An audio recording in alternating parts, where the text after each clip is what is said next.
ध्रुव नेत्र बंद किए हैं। भगवान ने देखा कि ये तो आनंद में मग्न है, इसे जरूरत ही नहीं किसी की। मंत्र जप रहा है गुरु के द्वारा प्रदत्त, आत्मा में ही रमण कर रहा है। तो हृदयस्थ अपनी छवि को भगवान ने खींच लिया।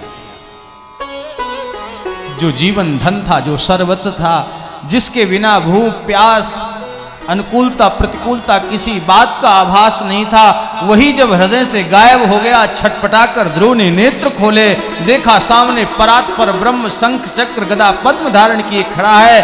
ध्रुव के हृदय रूपी समुद्र में आनंद के हिलोरे उठने लगे। अरे मुझे भगवान मिल गए, परमात्मा मिल गए, जिसकी मैं तपस्या कर रहा था वो मेरे सामने खड़ा है। लेकिन भगवान को जब कोई पाता है तो स्तवन करता है, स्तोत्र गान करता है, मेरे पास तो शब्द ही नहीं। भगवान ने देखा कि मेरा भक्त ध्रुव मेरी स्तुति करना चाहता है, अपने शंख का स्पर्श करा दिया ध्रुव के कपोल से। ध्रुव के हृदय में ब्रह्म विद्या जागृत हुई, विविध मंत्रों से ध्रुव भगवान की स्तुति करने लगा।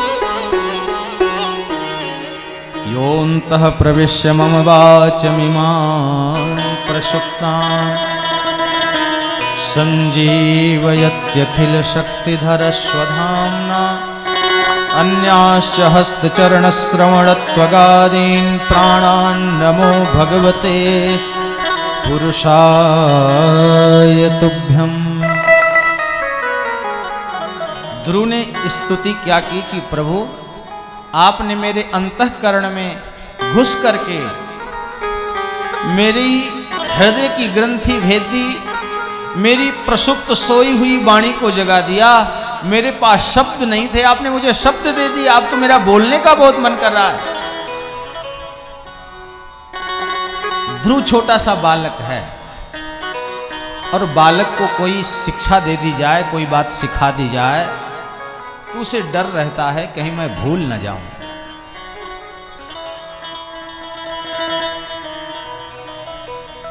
और भूलना साधना के पथ में प्रमाद है, लापरवाही है। गुरुजी ने मंत्र दिया था वो नहीं भूले, और माता ने जो शिक्षा दी थी कि जा अगर इस पद की तुझे इच्छा है तो उस परम पुरुष की आराधना कर, तो परम तो भूल गए थे लेकिन पुरुष नहीं भूले। ध्रुव जी सोच रहे हैं सामने जो खड़ा है वही पुरुष है जिसके लिए माता जी ने कहा था। तो अपनी स्तुति में भगवान को ध्रुव जी ने भगवान नहीं कहा, कहते हैं हे पुरुष मैं तुम्हें प्रणाम कर रहा हूं। एकस्त्वमेव भगवन्निदमात्मसत्या मायाख्योर्गुणया महदाद्य शेषम।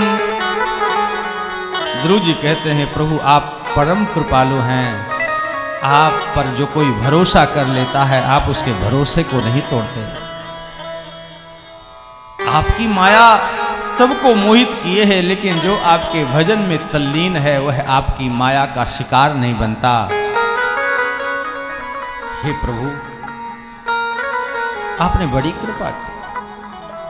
भगवान ने ध्रुव पर अनुग्रह किया है। ध्रुव ने 36,000 वर्षों तक धरती का साम्राज्य किया, और ये भक्ति का ही प्रभाव है कि ध्रुव जी सप्त ऋषियों के द्वारा जिस लोक की परिक्रमा की जाती है, ब्रह्मलोक से भी ऊपर ध्रुवलोक की रचना हुई है।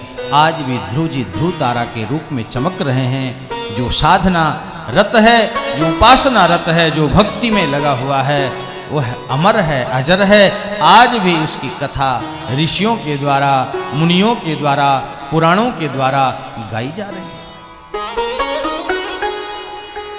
ध्रुव जी के वंश में उत्कल हुए हैं, महाराज अंग हुए हैं, अंग के वेन हुए हैं, वेन से पृथु हुए हैं। पृथु महाराज ने यज्ञ किया है, कर्म किया है, प्रजा का पालन किया है, पुरुषार्थ के द्वारा, धर्माचरण के द्वारा प्रजा को सुखी किया है। श्री सुखदेव जी कहते हैं राजन एक राजा प्राचीन वर ही था, वो मोक्ष की कामना से यज्ञ किया करता था। एक दिन नारद जी आए, बोले इन यज्ञों के द्वारा क्या चाहते हो? बोले मोक्ष।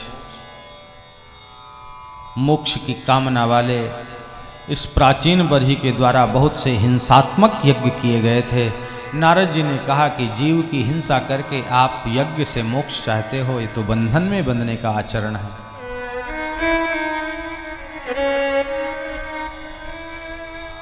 श्री नारद जी ने कहा कि कर्म बंधन कारक है, ये कामना ही तो हमें बांध रही है। अरे वस्तु की कामना, संसार की कामना ही नहीं, मोक्ष की कामना भी बांधने वाली।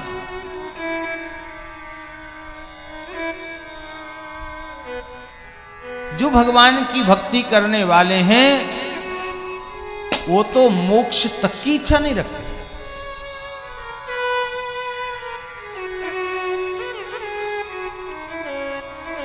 सगुणोपासक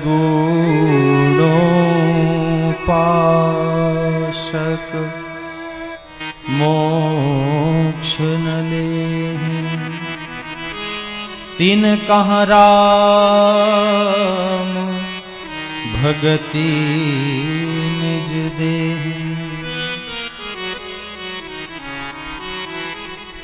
भगवान से प्यार करने वाले मोक्ष तक नहीं लेते। क्यों? भगवान उन्हें भक्ति देते हैं, और भक्ति से जो विभूषित हो जाते हैं, भगवान की दो सेविका हैं, भुक्ति मुक्ति। मुक्ति भगवान की दासी है। तो करना क्या है? न मोक्ष की इच्छा रखनी है, न भोग की इच्छा रखनी है, भगवान की इच्छा रखनी है।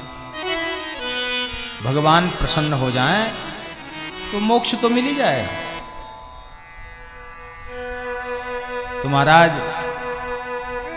मोक्ष कैसे मिलेगा? श्री नारद जी ने राजा प्राचीन बरही को पुरंजन उपाख्यान की कथा सुनाकर बताया कि जीव बुद्धि के, मन के, वासना के, कामना के चक्कर में ही फंसकर कभी पुरुष, कभी स्त्री, कभी जीव, कभी जंतु बनता है, भवाटकी में भटका रहता है। तो कामना और इच्छा से रहित होकर के भगवान से प्रीति करो।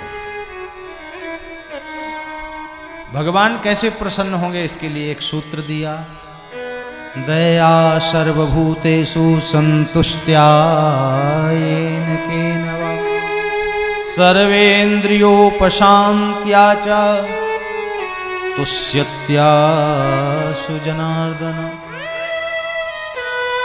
समस्त प्राणियों के प्रति दया का भाव, जो कुछ भी जैसे भी प्राप्त हुआ है उसमें संतुष्टि, संतुष्ट जीवन।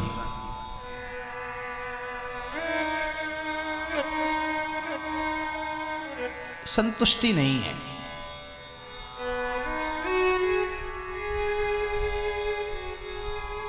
जो संतोष में भर गया कि जो प्राप्त है वही पर्याप्त है, जिसको गुजारा करना आ गया, बसर करें तो चाहिए क्या, और मौज करें तो है ही क्या। गुजारा करना है, जो भगवान ने दिया है ठीक है, बहुत अच्छा।